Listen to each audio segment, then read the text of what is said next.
Hello there, my little night owls. It's Grandpa Sam, and I've got a tale for you tonight on Grandpa Sam's bedtime stories that'll sink its claws deep into your soul. We're heading to the steamy streets of New Orleans, Louisiana, where the air's thick with magic, both light and dark. This story's called The Echoes of St. Louis Street, and it's a dark, twisted journey you won't soon forget. Meet the Monroe family, Clara, Daniel, and their sweet boy Eli, just 5 years old. They were happy once, till a tragic night of gang violence stole Eli away, leaving Clara and Daniel drowning in grief. Clara, desperate to hear her boy's voice again, turns to a psychic, holding séances to reach him. But what answers her ain't Eli. It's something far worse, something ancient and hungry. As the darkness grows, their home turns into a nightmare, their health fails, and their love turns to violence.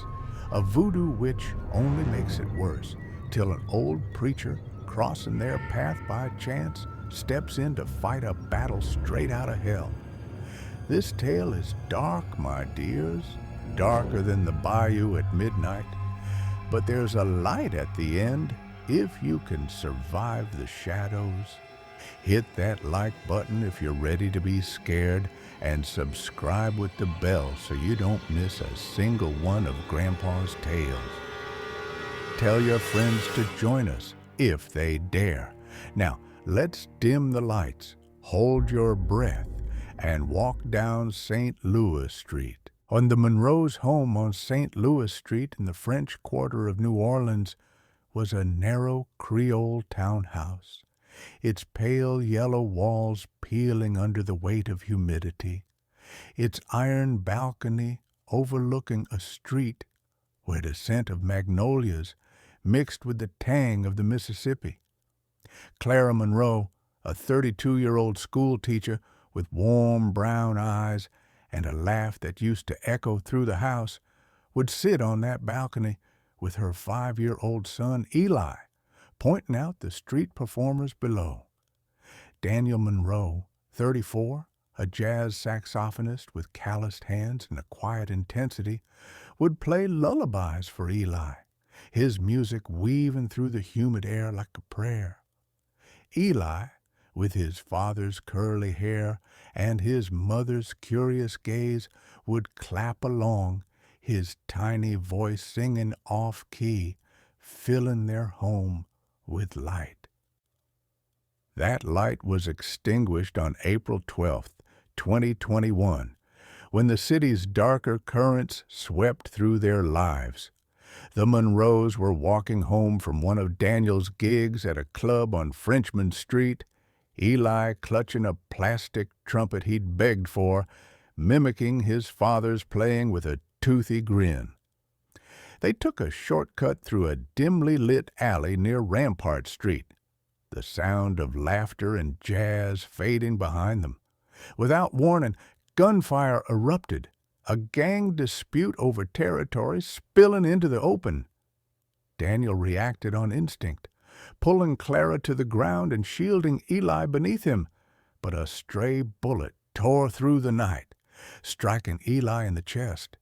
His small body went still, the plastic trumpet slipping from his hand, rolling into a puddle stained red with his blood. Clara's scream was a raw animal sound, her hands clawing at the pavement as she cradled her son, his eyes already glassy, the life gone from them. The aftermath was a descent into despair. Eli's funeral at St. Louis Cathedral was a blur of black veils and murmured condolences. The scent of incense heavy in the air, Clara and Daniel sat in the front pew, their hands clasped, but their hearts distant, each drowning in their own grief. Clara stopped teaching, unable to face the classroom where Eli's drawings, a stick figure family under a bright sun, still hung on the bulletin board. Daniel's saxophone sat untouched in its case, his gigs canceled, the music that had once been his solace, now a painful reminder of the nights he'd played for Eli.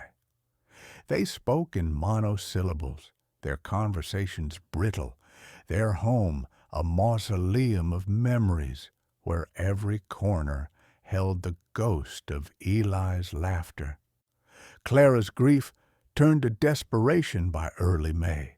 Her nights spent staring at Eli's photo on the mantel, a candid shot of him at the zoo, his face smeared with ice cream, his eyes bright with wonder.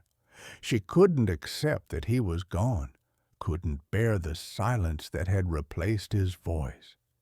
She'd heard whispers in the quarter of psychics who could bridge the gap between the living and the dead, women who knew the old ways, the rituals that could pierce the veil. One name kept surfacing, Madame Celeste, a medium whose shop on Decatur Street was a haven for the grieving, her sign promising connection with the departed in looping gold-painted letters. Clara went alone, her hands trembling as she pushed open the door, a bell jingling above her. The shop was a dimly lit cave of velvet drapes and flickering candles, the air thick with the scent of frankincense and the faint hum of a scratched jazz record playing on an old turntable. Shelves lined the walls, cluttered with tarot decks, crystals, and jars labeled with faded French script, poudre de protection, huile de chance. Madame Celeste sat at a round table draped in black cloth, a wiry woman in her 50s with sharp cheekbones and a silk scarf wrapped around her head, her eyes glinting like polished obsidian in the candlelight. "You've lost someone," she said before Clara could speak, her voice smooth as molasses. "A child. I can feel his energy, bright, but so sad." Clara broke down, her sobs echoing in the small space as she poured out her grief, telling Celeste about Eli, about the hole in her heart that wouldn't close. Celeste took her hand, her grip surprisingly strong, her nails painted a deep crimson. "We can reach him, Cher," she said, her tone a mix of sympathy and certainty. "A séance will bring him to you, but you must be open. Spirits sense doubt, and it can weaken the connection." She handed Clara a small bundle, a black candle, a vial of oil that smelled of cloves and graveyard dirt, and a handwritten chant on yellowed paper. "Anoint the candle with this oil, light it at midnight, and speak these words. Your boy will hear you." That night, Clara set up a small table in their dining room, the photo of Eli at its center, surrounded by the black candle and a circle of salt Celeste had insisted on for protection. Daniel watched from the doorway, his arms crossed, his jaw tight with skepticism. "This is crazy, Clara," he said, his voice low, his eyes shadowed with exhaustion. "Eli's gone. You're torturing yourself. And me." Clara ignored him, her hands trembling as she anointed the candle with the oil, its scent sharp and bitter, and lit the wick, the flame casting flickering shadows on the walls. She unfolded this paper and read the chant aloud, her voice shaky. "Eli, my sweet boy, if you can hear me, come to Mama. Cross the veil, baby. I'm here." The air grew heavy, the candle flame dipping as if caught in a draft, though the windows were closed. Clara closed her eyes, her voice a desperate whisper. "Eli, are you there?" A soft sound answered, a faint giggle so like Eli's that Clara's heart leapt. "Eli?" she cried, her eyes snapping open, searching the dim room. The giggle came again, but it was off, too high-pitched, too quick, like a recording sped up just enough to feel unnatural. Daniel froze, his skepticism cracking, his breath catching in his throat. "Clara, "That's not—" he started, but Clara was already lost in her obsession, her face alight with a manic hope. "It's him," she whispered, tears streaming down her cheeks. "It's my boy." The séances became a nightly ritual, Clara's obsession deepening with each session. She'd sit at the table for hours, speaking to Eli, asking him questions, begging him to stay. The responses came as whispers, soft at first, then louder, more distinct. "Mama, I'm here. I miss you." But the voice was never quite right, its tone shifting between Eli's innocence and something colder, something that carried the weight of centuries, the words laced with a faint Creole accent that didn't belong to her son. Clara bought more supplies from Celeste, bundles of sage, a small brass bell to call the spirits, and a leather-bound journal to record the messages, her handwriting becoming frantic, the pages filled with phrases like, "I see you, Mama," and "It's cold here." Celeste taught Clara more rituals, each one more intricate, drawing her deeper into the occult. One involved a mirror ritual, where Clara was to place a small hand mirror, Eli's favorite toy, one he'd used to make faces at himself, in the center of the table, surrounded by a circle of black stones. "Look into the mirror as you chant," Celeste instructed, her voice low. "Spirits can show themselves in the reflection." Clara followed the instructions, staring into the mirror at midnight, the candlelight reflecting in the glass. The chant was in French, a language she didn't speak, but Celeste had assured her it was a prayer to open the way. "Ouvre la porte, esprit perdu, viens à la lumière." As she chanted, the mirror's surface seemed to ripple, and a faint shape appeared, a small hand, pressing against the glass from the other side, its fingers smudged with what looked like soot. Clara's heart raced, her breath fogging the mirror as she whispered, "Eli, is that you?" The hand pressed harder, the glass creaking under the pressure, and a voice answered, not a whisper this time, but a clear, childlike tone, "Mama, help me." But the voice was layered, as if two voices spoke at once, one Eli's, the other deeper, older, with a rasp that sent a chill down Clara's spine. She reached out, her fingers brushing the mirror, and the hand vanished, leaving behind a faint smear of ash on the glass. Clara wept, convinced it was Eli, but the air in the room grew colder, the scent of decay seeping into the space, a smell like wet earth and rotting flowers. Daniel's skepticism turned to fear as the séances continued, but his fear fueled his anger. He'd storm out during Clara's rituals, slamming doors, his voice raw with frustration. "You're losing your mind, Clara," he'd yell, his hands shaking. "This isn't Eli. It's not real. You're tearing us apart." Clara would scream back, her face streaked with tears, her voice breaking. "You don't want him back. You never loved him like I did." The words cut deep, and Daniel's rage turned inward, his grief a storm he couldn't control. He'd spend nights at bars, drowning his pain in whiskey, coming home to find Clara still at the table, her eyes wild, her voice hoarse from chanting.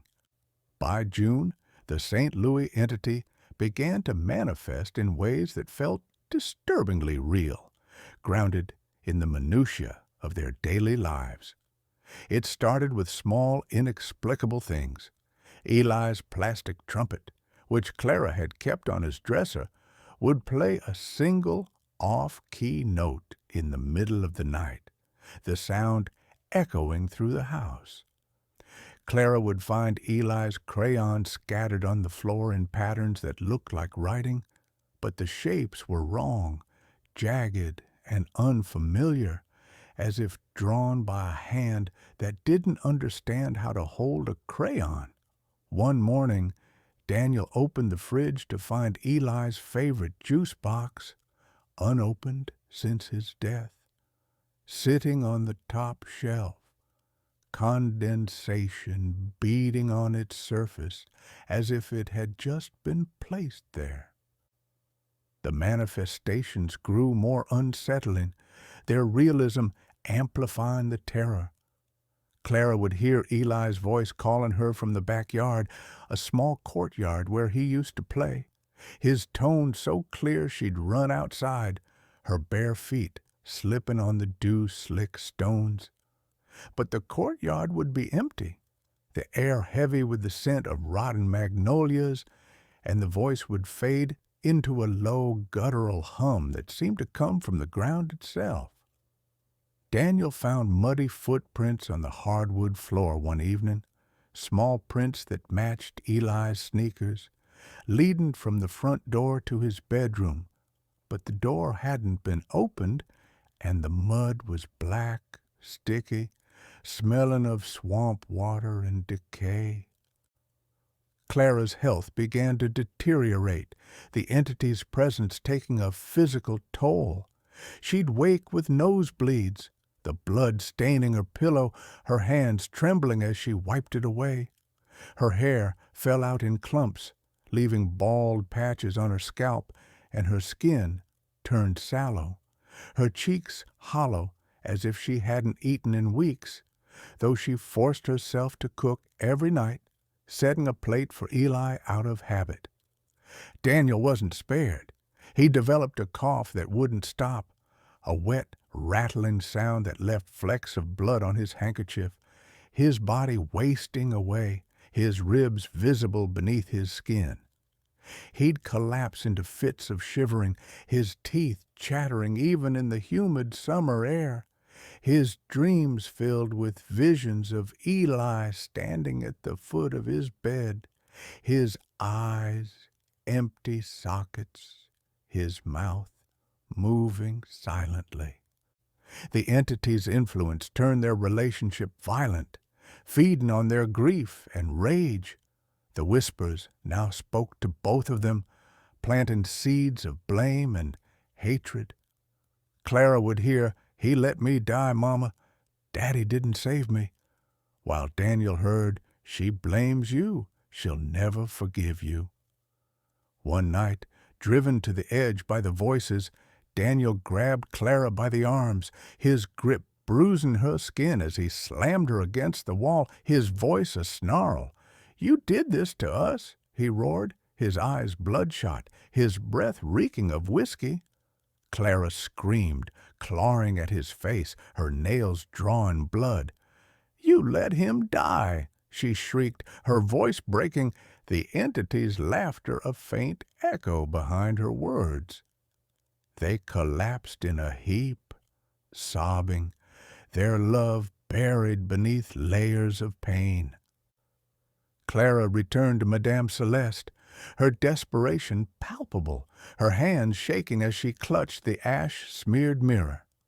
"He's here, but something's wrong," she said, her voice trembling. "He's different." Celeste's face paled, her eyes darting to the shadows, but she forced a smile, her voice unsteady. "It's just his spirit adjusting, Cher.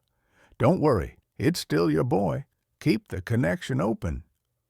She gave Clara a new ritual, a bundle of dried herbs to burn, a chant to recite in Latin, and a warning to never break the circle of salt. But Celeste's hands trembled as she spoke, her fear betraying her facade, though she wouldn't admit the truth. She'd felt the entity's presence, a darkness far beyond her control. The entity's origins were tied to the dark history of New Orleans, a city built on layers of blood and magic. St. Louis Street had its own ghosts, stories whispered in the quarter of a 19th century boarding house that once stood where the Monroes' home now did, a place where children disappeared during a yellow fever outbreak, their bodies never found. Locals spoke of a spirit born from that tragedy, a low-like entity that fed on grief, drawn to families broken by loss. It had been dormant for decades, its last known activity in the 1920s, when a widow had gone mad after losing her daughter, her home filled with the same whispers, the same decay. The entity had been awakened by Clara's séances, her grief a beacon, her rituals an open door.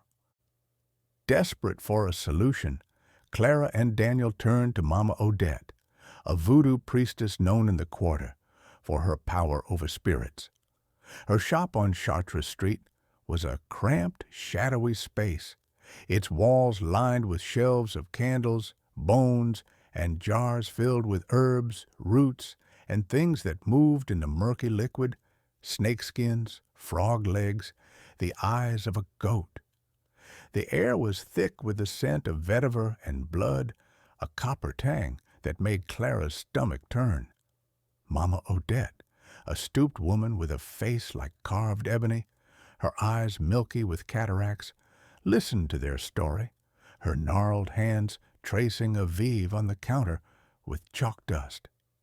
"You've invited something dark, child," she said, her voice a low rasp, her Creole accent thick. "Not your boy, but a Loa, a spirit that feeds on grief. It's tied to this street, to the old sorrows buried here. We'll bind it, but it'll fight."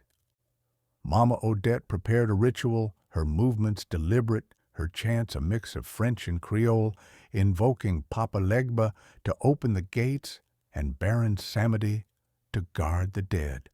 She drew a vave on the floor of the Monroe's home, a complex pattern of intersecting lines and symbols, crosses, stars, and a coiled snake, using white chalk mixed with bone ash. She burned a bundle of herbs, wormwood, mugwort, and datura, its smoke acrid, making Clara and Daniel's eyes water, their heads spinning as the air grew heavy. Odette slit the throat of a black chicken, its blood dripping into a clay bowl, which she poured into the vave, the liquid seeping into the cracks of the hardwood floor. "Baron Samedi, take this spirit," she chanted, her voice rising, a drumbeat in her words. "Bind it to the crossroads, away from the living." The entity resisted, its presence a palpable force. The air turned sour, the scent of decay intensifying, and the vive began to smoke, the chalk lines blackening as if burned from below. The whispers turned to a low guttural chant in a language neither Clara nor Daniel understood, the words vibrating in their bones, making their teeth ache. The entity's voice spoke through the house, a layered sound, Eli's voice overlaid with a deeper ancient tone. "I am the sorrow of this city. You cannot bind me." Odette's chant faltered, her hands trembling, and the vave cracked, the floor splintering, a black, tar-like substance oozing from the fissures, its stench like rotting flesh. The failed ritual amplified the entity's power, its manifestations becoming more invasive, more real. Clara would find her hand sticky with a black residue after touching Eli's toys, the substance cold and gritty, like mud from a grave, though she hadn't been outside. Daniel's cough worsened, and one night he spat up a clot of blood that moved on the bathroom sink, writhing like a worm before dissolving into a puddle of black slime. The entity's voice now spoke through the house's plumbing, a distorted version of Eli's giggle bubbling up from the drains, accompanied by the sound of dripping water even when the taps were off. The air in the house grew damp, the walls sweating with condensation that formed patterns, spirals, crosses, the same symbols from Odette's Vive, etched in the moisture as if by an unseen hand. Clara and Daniel's violence escalated, the entity's influence a poison in their minds. One night, Daniel, driven mad by the whispers, "She'll leave you, she hates you," struck Clara across the face, her cheeks swelling, a bruise blooming like a storm cloud. Clara retaliated, grabbing a kitchen knife and slashing at his arm, the blade drawing a thin line of blood, her eyes wild with rage. "I'll kill you!" she screamed, her voice not her own, the entity's laughter a faint hum in the air. They were shadows of themselves, their love a distant memory, their lives unraveling thread by thread, their home a battlefield where the entity reigned. On a humid July night, Clara and Daniel sought refuge from their haunted home at a small jazz club on Frenchman Street, a place Daniel used to play before Eli's death.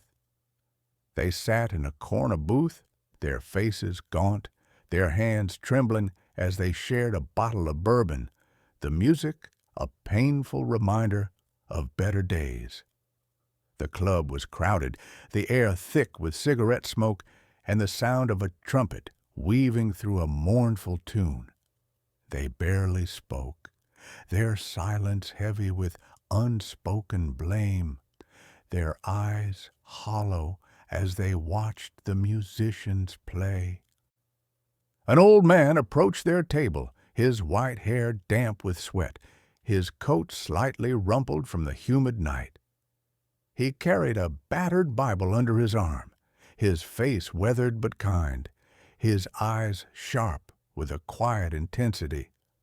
"Pardon me, folks," he said, his voice warm, tinged with a southern drawl. "I'm Pastor Amos Whitlock. I'm new in town. Came for a revival meeting at a church down the way, but I'm turned around trying to find my way back to my hotel on Canal Street. Y'all know the quickest route from here?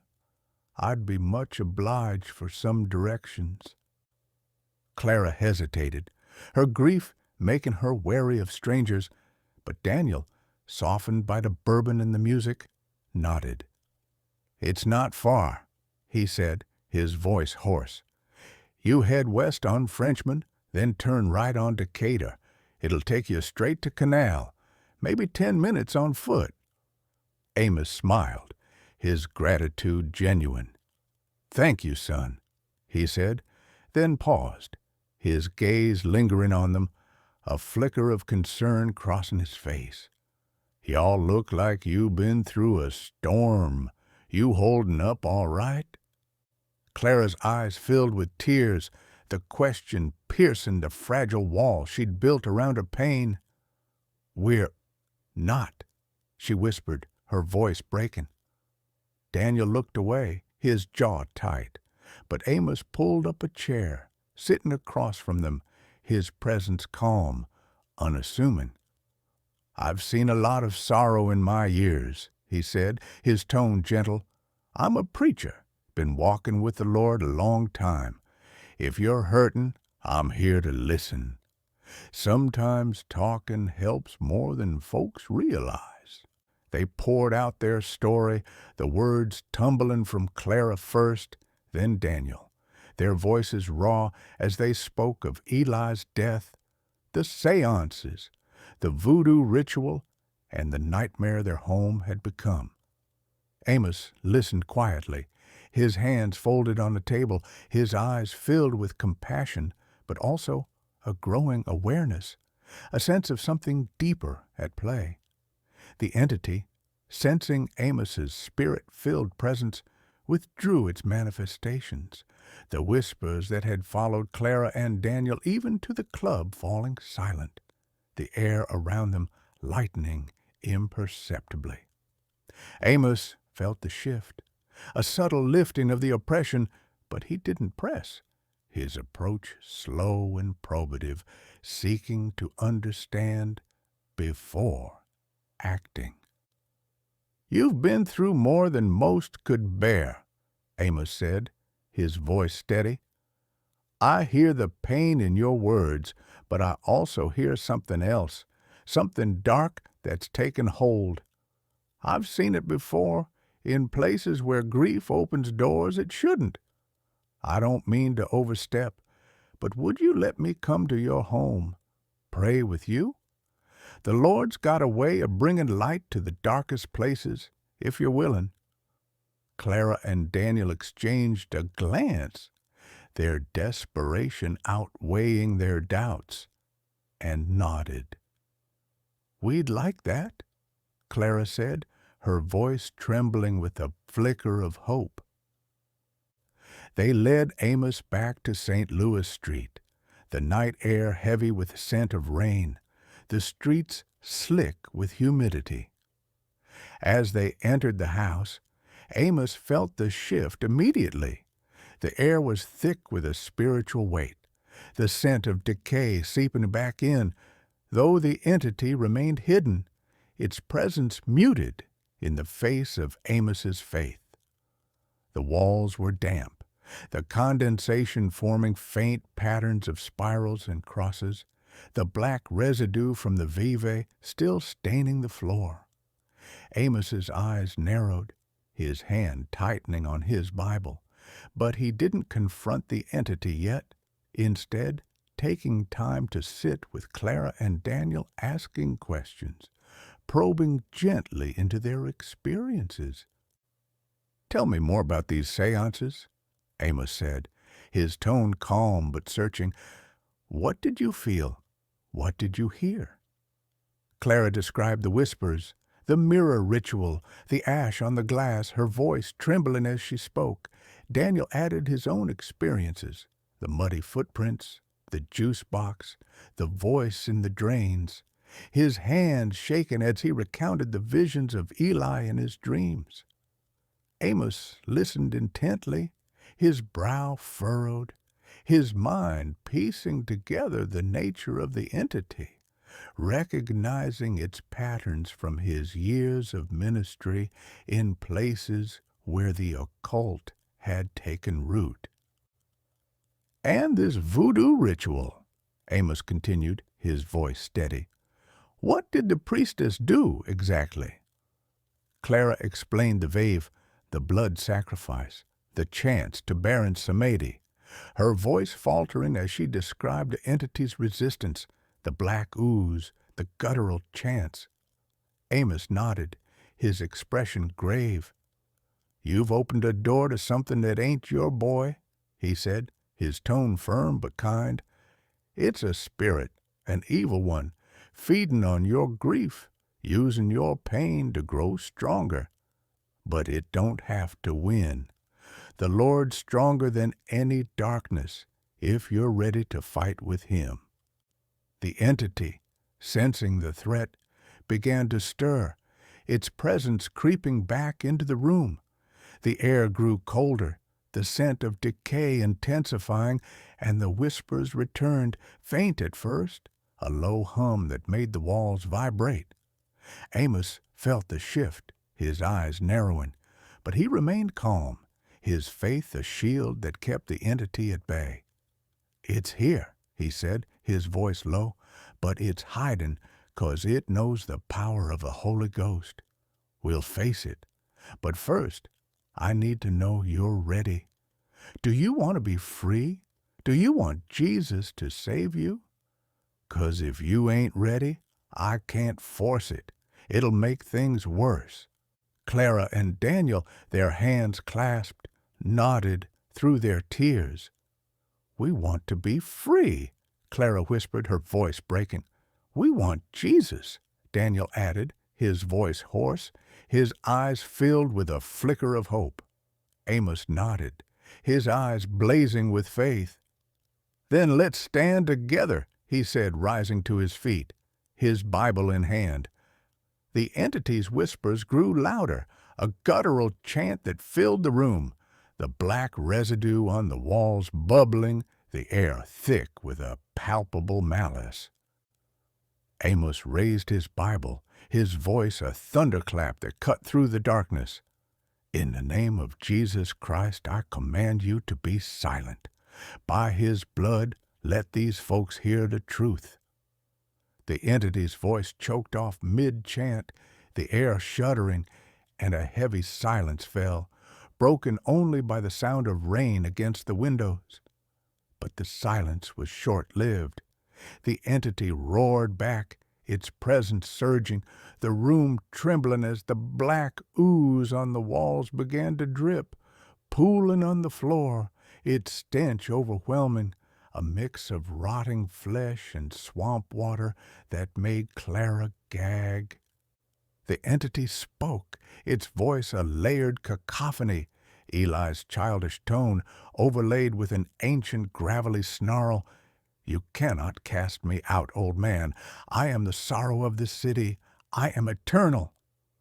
The floorboards creaked, splitting further where the vave had cracked, the black ooze seeping upward, forming tendrils that writhed like living things, reaching for Amos. Clara screamed, clutching Daniel, her nails digging into his arm, while Daniel's eyes widened, his breath coming in short, panicked gasps. Amos stood firm, his Bible held high, his voice unwavering. "You're a liar," he shouted, his tone fierce. "You're defeated by the cross of Christ. In the name of Jesus, I bind you."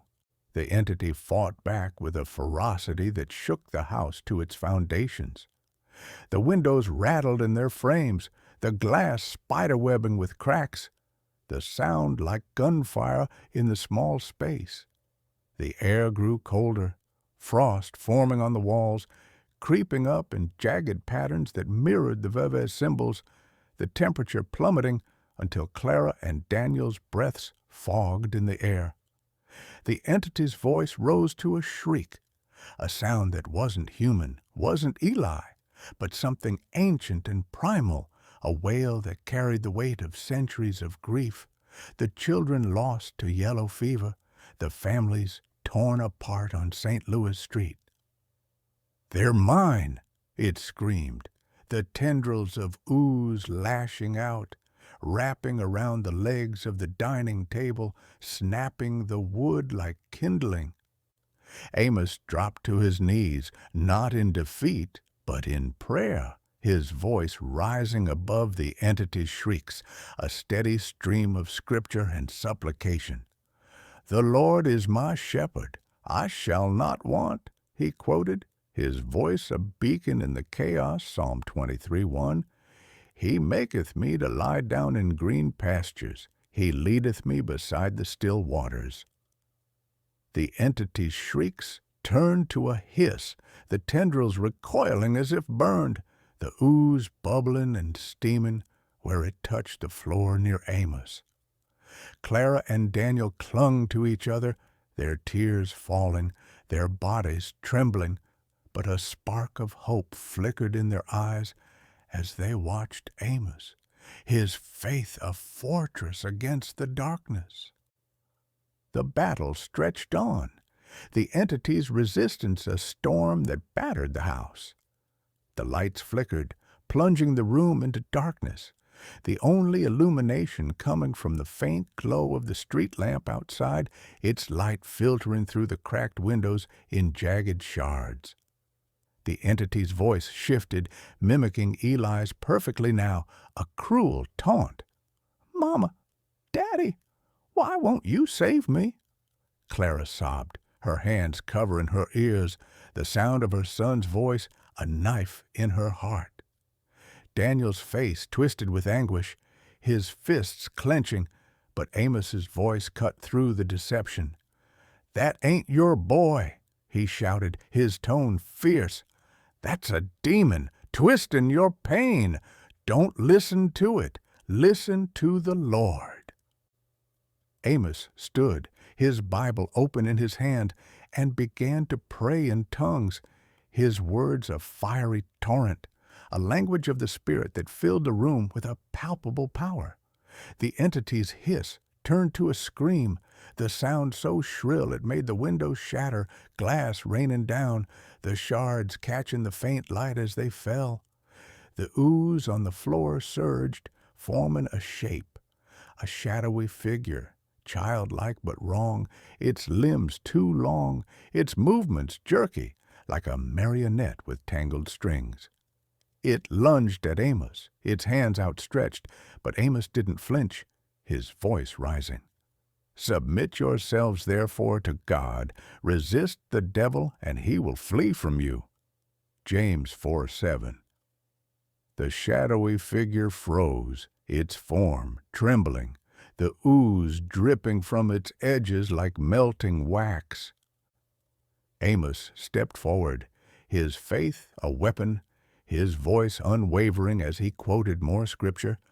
For we wrestle not against flesh and blood, but against principalities, against powers, against the rulers of the darkness of this world, against spiritual wickedness in high places. Ephesians 6:12. He anointed his hands with oil from a small vial in his pocket, the scent of myrrh cutting through the decay, and reached out, his hand hovering over the shadowy figure. In the name of Jesus Christ, I cast you out. By his blood, you're defeated. Be gone, spirit of sorrow, and return to the pit from whence you came.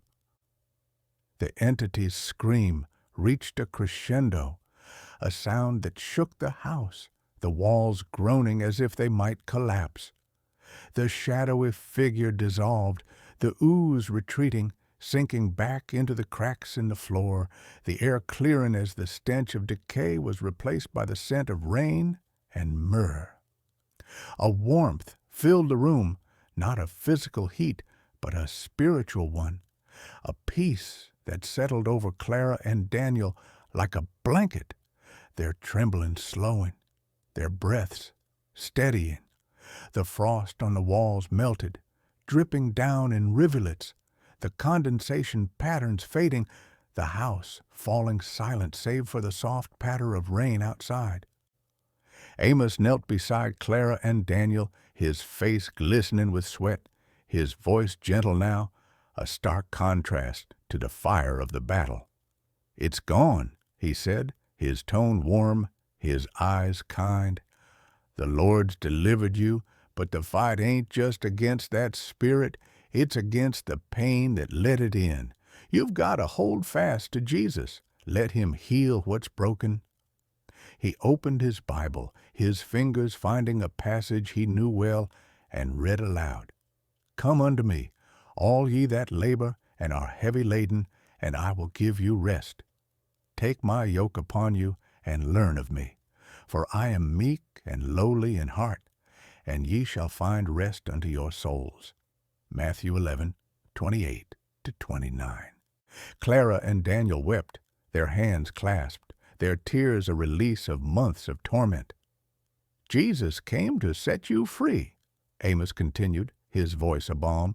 He died on that cross, took all your sin, all your grief, all this darkness, and rose again to give you life. He's the way, the truth, the life. No one comes to the Father but through him. Believe in him, and he'll heal what's broken. Do you believe? Clara and Daniel nodded, their voices a whisper through their tears. We believe. Amos smiled, his eyes crinkling at the corners, and prayed over them, his words a steady stream of hope, asking the Lord to bind up their wounds, to restore their love, to guide them into a new dawn. The rest of the night was spent in prayer and conversation, Amos guiding Clara and Daniel through the pain that had torn them apart. He spoke of forgiveness, of the need to lay their guilt at the cross, to let go of the blame that had fueled their violence. The enemy used your grief to drive a wedge between you, he said, his tone gentle but firm. But the Lord can mend what's broken. You've got to choose to love each other, to honor Eli's memory by living a life that'd make him proud. Clara reached for Daniel's hand, her fingers trembling, and he squeezed it, his eyes meeting hers for the first time in months, without anger, only sorrow and a tentative hope. Amos shared stories from his own life, of times he'd seen the Lord work miracles in broken families, of couples who'd come back from the brink through faith. He taught them a simple prayer to say together each night, a reminder of the light that had saved them. Lord, keep us in your peace, guard us from the darkness, and let your love be our strength. Clara and Daniel repeated the words, their voices soft but growing stronger, the act of praying together a small step toward healing, a bridge over the chasm that had grown between them. The next morning, Amos prepared to leave for his hotel, the sun rising over the quarter, casting a golden glow on the wet cobblestones. He stood on the balcony with Clara and Daniel, the air fresh with the scent of rain and magnolias, the city waking to the sound of street musicians tuning their instruments. "It's the Lord's work, not mine," Amos said, waving off their thanks, his eyes twinkling. "Keep your eyes on him, and the darkness won't find a way back. You've got each other, and you've got Jesus. That's more than enough to start again." He handed them a small card with the name of a local Pentecostal church, encouraging them to find a community of believers to support their journey. Clara and Daniel began to rebuild, their healing a slow but steady process. Clara returned to teaching, her classroom a place of light again, though she kept Eli's drawings on the wall, a reminder of the love that had carried her through the darkness. She'd smile at her students, her warmth returning, though her eyes held a quiet sorrow that would never fully leave. Daniel picked up his saxophone, the notes a tribute to Eli's memory, a melody of hope rather than despair. He started playing gigs again, his music softer now, filled with a depth that spoke of loss and redemption, drawing crowds who felt the emotion in every note. They attended the church Amos had recommended, a small congregation in the Marigny, where the hymns were sung with a fervor that lifted their spirits, the prayers a lifeline in their recovery. They'd hold hands during the services, their faith a shared anchor, their love growing stronger with each passing day. They visited Eli's grave at St. Louis Cemetery No. 1, a quiet ritual they adopted, bringing flowers and speaking to him, not through séances, but through memories, their words a celebration of his life rather than a desperate plea for his return. "We love you, baby," Clara would whisper, her voice steady, "and we'll see you again one day in God's time." But New Orleans was a city of shadows, its history a tapestry of light and dark, and the Monroes knew the echoes of St. Louis Street would never fully fade. They'd hear whispers on the wind some nights, a faint hum that made their hearts race, but they'd pray together, the words Amos had taught them a shield against the darkness. They'd walk the streets of the quarter hand in hand, the city's magic no longer a threat, but a reminder of the battle they'd won, the faith that had saved them, and the love that had been reborn from the ashes of their grief. Well, my little night owls, that was The Echoes of St. Louis Street, a tale of grief, darkness, and a light that shines even in the deepest shadows. Clara and Daniel Monroe walked through a nightmare, losing their sweet boy Eli and nearly losing themselves to an evil that fed on their pain. The occult dragged them down, but the Lord sent a preacher to pull them back, showing them the power of the gospel. Now, they're healing, but I can't help wondering, does New Orleans ever truly let go of its ghosts? What did you think of this story? Did it chill you to the bone, or did you find hope in the end? Drop your thoughts in the comments below. I love hearing from you. And if you've got your own tales of the dark, don't be shy. Maybe Grandpa Sam will tell them next time. If you enjoyed this story, give it a big old like, and don't forget to subscribe and ring that bell so you never miss a bedtime story. Share this with your friends. Let's see if they're brave enough to listen with the lights off. And if you're feeling curious, check out our other tales, like The Watchman of Blackthorn Asylum, for more chills and thrills. For now, it's time to say good night. Sleep tight, my dears, and maybe keep a prayer on your lips 'fore you close your eyes. This is Grandpa Sam, signing off. Until next time,